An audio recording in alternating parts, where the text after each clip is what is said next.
Hello, I'm Nate, and welcome to The Fingerprint.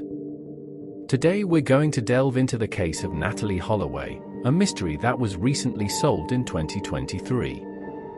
Join us as we uncover the facts, explore the theories, and seek answers in this compelling and deeply puzzling story. If you're new here, don't forget to hit that subscribe button and ring the notification bell, so you never miss an update on this and other intriguing cases.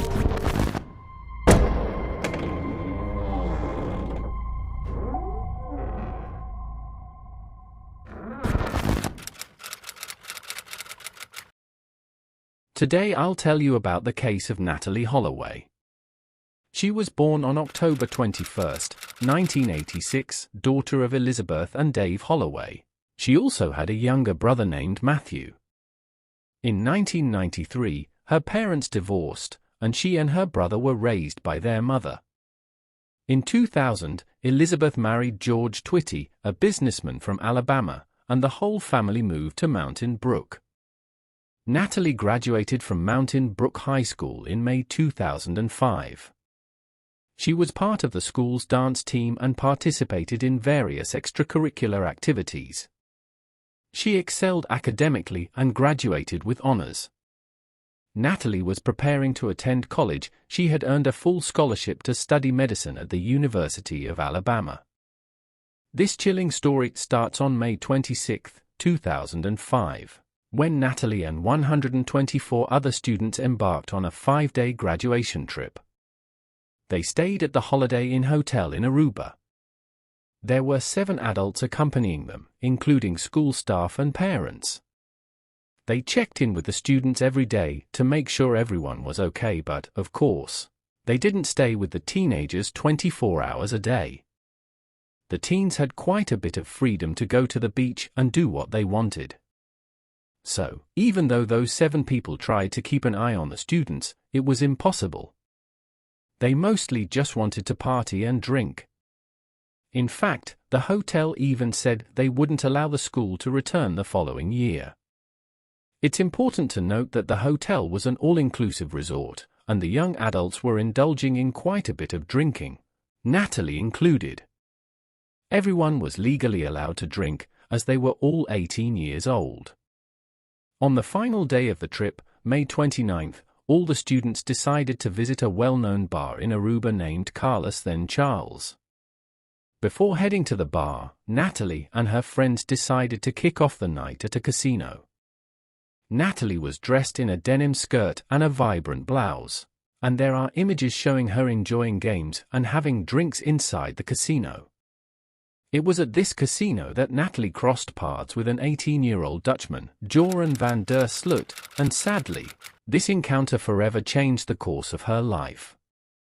Natalee's friends shared that they had already seen Joran in the bars during this trip, and he came across as an amiable guy who was always in the company of 2 brothers, Deepak and Satish Kalpo. Natalee then took the initiative to invite Joran and these 2 brothers to join them at Carlos and Charles, where they stayed until the bar closed. Natalee's friend recalled that after the bar closed, she saw Natalee getting into a white car with Joran and the Kalpo brothers. She seemed happy, so no intervention was deemed necessary at the time. So the friends, erroneously in my opinion, let Natalee go with 3 strangers and returned to the hotel. The next day, everyone was packing their bags to leave, and there were several buses to take the students to the airport. It was only at this moment that the students began to wonder where Natalee was. There are even reports that they made jokes about the situation, as if she had overslept or was still out celebrating somewhere. One of the mothers on the trip decided to speak with the hotel reception and ask if Natalee was in her room. She was surprised to learn that Natalee hadn't returned to the resort that day, and all her belongings were still in the room. At this point, everyone was already at the airport. This responsible person decided to board all the students back to the United States and inform Natalee's mother about what had happened. Natalee's family immediately flew to Aruba and reported the teenager's disappearance. However, the police didn't take this report seriously, perhaps due to the context of young people drinking heavily. The Aruban police then took 48 hours to initiate the investigation into the disappearance, which outraged many people at the time.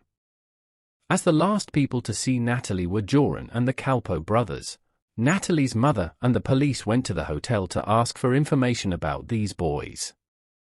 They discovered that Joran was well known on the island for always approaching girls, especially in bars, and trying to take them back to his apartment. From then on, there was a great commotion on the island and in the media. A massive search for Natalee or any clue that could help in the investigation began. When questioned for the first time, Joran claimed he was indeed with Natalee that night, but he took her back to the hotel and she fell out of the car, but didn't want help. They then saw a man in black, resembling a security guard, approach her, but they decided not to interfere and left her there alone. This was the first of many versions that Joran gave to the police about what happened that night, and, to the despair of everyone, it was just another lie. The police checked the hotel's security footage and at no point is it possible to see Natalee arriving at the resort that night.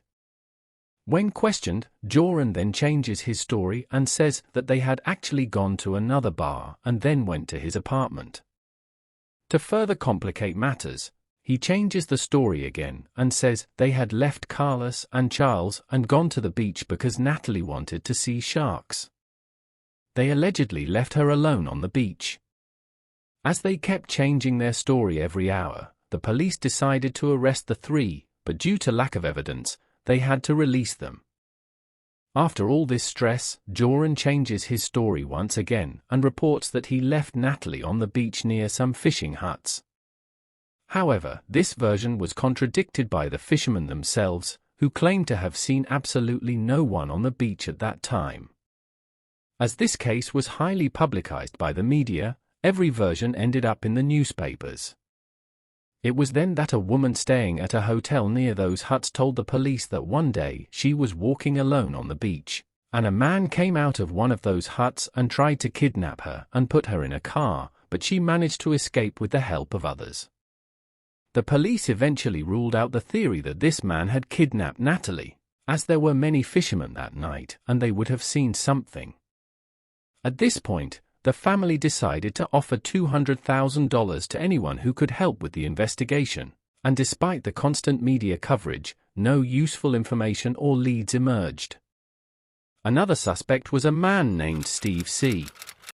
A week after Natalee's disappearance, he voluntarily went to the police to say he had seen Joran and the Kalpoe brothers drop her off at the hotel. But as we already know from the security cameras, Natalee never returned to the hotel. He also claimed to have been working as a DJ on a cruise that night, which later turned out to be a lie, as witnesses saw him at a bar that night. Despite all these contradictions, they did not have enough evidence to keep Steve in custody. Then, on June 22, 2005, the police arrested Joran's father. Some people said he became extremely nervous and sweaty during the interviews, but there was also no evidence against him. As an act of desperation, the family decided to increase the reward to $1 million, but still, no information came forward. The case remained stagnant for about 2 years, and then on December 18, 2007, the police declared the case closed. This situation changed on February 8, 2008, when a Dutch reporter managed to obtain a supposed confession from Joran with a hidden camera. He said he was with Natalee on the beach and she had a seizure and became unresponsive. He then tried to revive her but failed and disposed of the body in the sea. When this video was released in the media, he once again denied it and said it was a lie, that he was just saying what the reporter wanted to hear. Since there was no body and no evidence, unfortunately, Joran could not be arrested. There was even a moment when he contacted Fox News, which paid him a lot of money, and he gave a new version, saying that an unknown man contacted him wanting a young woman and that he then handed Natalee over in exchange for $10,000. Days before the story aired, he called Fox News and said it was all a lie, and that he had actually made up this story because he needed money. Later, they found out he was involved in human trafficking in Thailand, but still, they couldn't connect him to Natalee's disappearance. On February 10, 2010, 2 weeks after his father's death, Joran called Elizabeth and said he knew where Natalee's remains were and that if she paid him well, he would show her where they were. Beth then paid him $25,000 upfront, and he reported that the remains were under the house his father was building at the time. But obviously, this was a lie. The police discovered that the house existed years before the crime occurred. Joran then fled to Peru, where he met Stephanie Flores. They met at a hotel, and the security cameras showed the two of them entering the room, with only him leaving. Shortly after, they entered the room and found Stephanie's body beaten to death. It appears they got into a fight over some money she had won at the casino. He fled to Chile, where he was arrested and sentenced to 28 years in prison for Stephanie's murder. In 2015, Natalee's stepfather returned to Aruba with a private detective, and they both stated with certainty that Joran paid a bartender to put sleeping pills in Natalee's drink. In 2017, a documentary came out and a man named John Ludwig claimed he was paid by Joran to go to a beach location and destroy Natalee's bones, but remnants of these bones still exist. He also said that Natalee had a reaction to the medication that Joran put in her drink and ended up passing away. The police went to this location and found the bones, but they did not belong to Natalee. In 2021, Joran received another conviction in Peru. He was sentenced for drug trafficking within the prison where he was incarcerated, adding 18 more years to his sentence. On May 10, 2023, Peru agreed to extradite Joran to the United States so that he could face charges of fraud and extortion. On October 18, 2023, he returned to court and pleaded not guilty to the charges, demanding a deal in exchange for telling the truth to Natalee's family. He then confessed that the Calpo brothers dropped him and Natalee a bit further from the hotel because he wanted a chance to kiss her. On the way to the hotel, they lay down on the sand and started kissing, and at a certain point, she asked him to stop touching her. In self-defense, Natalee allegedly kneed him in the groin, and he responded with a strong kick to her face. She remained unconscious, and he decided to pick up a concrete block from the beach and smashed her face with it. He reported being frightened by the entire situation and carried her body to the sea before returning home. Sadly, her body was never found. Plus, she asked to go back to her hotel, but I was just trying to get dropped off a little bit further away from her hotel so we could walk back to her hotel and I might still get a chance to be with her. Okay. That's what I was hoping for. Okay. Well, we walk along the beach. All right. Do Deepak and Satish get out? Come with you? What happens to them? Deepak and Satish leave. They leave. They go back to their home. I assume they go back to their home. They get in their car and they leave. I'm actually with Natalee walking along the beach. I find a space before we get to the Marriott hotel, where I lay her down. We lay down together in the sand, and we start kissing each other. I get her to kiss me again. We start kissing each other, and I start feeling her up again, and she tells me no. She tells me she doesn't want me to feel her up. I insist. I keep feeling her up either way, and she knees me. She ends up kneeing me in the crotch. When she knees me in the crotch, I get up on the beach and I kick her extremely hard in the face. Yeah, she's laying down unconscious, possibly even dead, but definitely unconscious. And I see right next to her there's a huge cinder block laying on the beach. When you say cinder block, looking at the walls of this place, is it like those? The exact same cinder blocks. I see a huge cinder block laying on the beach.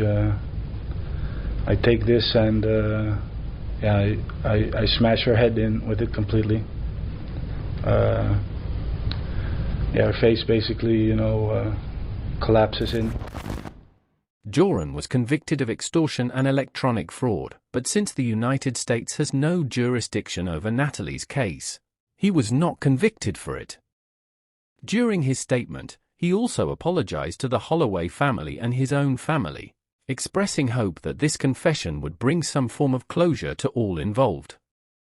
The investigation has been reopened in Aruba, and the possibility of a new conviction is not ruled out. Joran is expected to spend another 20 years behind bars in Peru. In Peru, the laws prohibit a prison sentence from exceeding 35 years, even if the original conviction was longer. He is scheduled to be released on June 10, 2045. As we conclude our exploration of the Natalee Holloway case, we're reminded of the enduring impact her story has had on all of us. While we may now have some answers, the pain and loss experienced by Natalee's loved ones can never truly be erased. Our thoughts remain with them, and we hope that this newfound clarity brings some measure of peace. Let Natalee's memory serve as a reminder that justice, though delayed, is not denied. May her story continue to inspire us to advocate for the rights and safety of individuals everywhere. If you found this video informative, please consider giving it a thumbs up and sharing it to help spread awareness. Don't forget to subscribe and hit the notification bell to stay updated on this and other important cases. Thank you for joining us on this journey. Let's continue seeking truth and justice, not just for Natalee, but for all those who deserve it.